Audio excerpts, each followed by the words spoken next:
Some of the biggest challenges to Europe are external to Europe. They're the slowing growth rate in China and the possibility of political chaos in the United States, whether Trump wins or whether Hillary wins, but the Republicans hold the Senate and the Congress. Internal to Europe, migration remains a huge problem with big social and political effects across the continent, and there's always the potential for another euro crisis. These things seem to me bigger challenges than Brexit.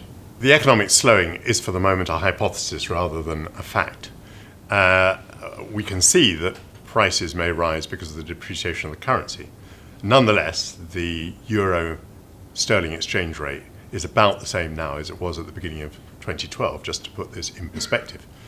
Something else that we know, unless there is a change of government policy, is that a new national minimum wage is being introduced and stepped up every year.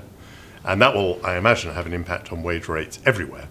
So that although prices may rise, it seems to me that living standards are also likely to rise. And the economy will grow because these very high minimum wage rates are going to attract still more immigration, not least as part of a closing down sale before European Union citizens fear that they may not be able to gain entry.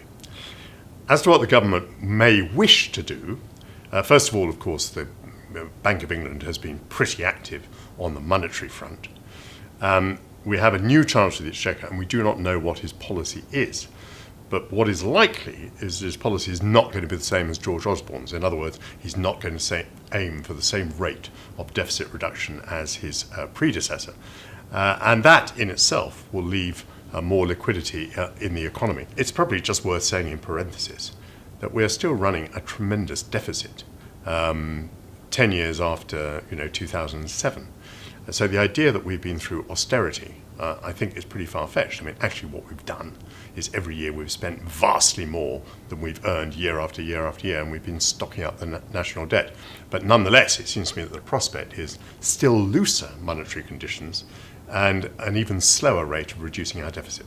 Theresa May is not a political opportunist. She's setting out to be the opposite of David Cameron. She wants to be a serious figure rather than a kind of student politician. Therefore, she is not interested in an opportunistic snap election.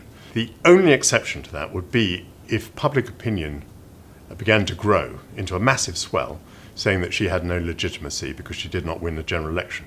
But at the moment, there seems to be absolutely no sign of that.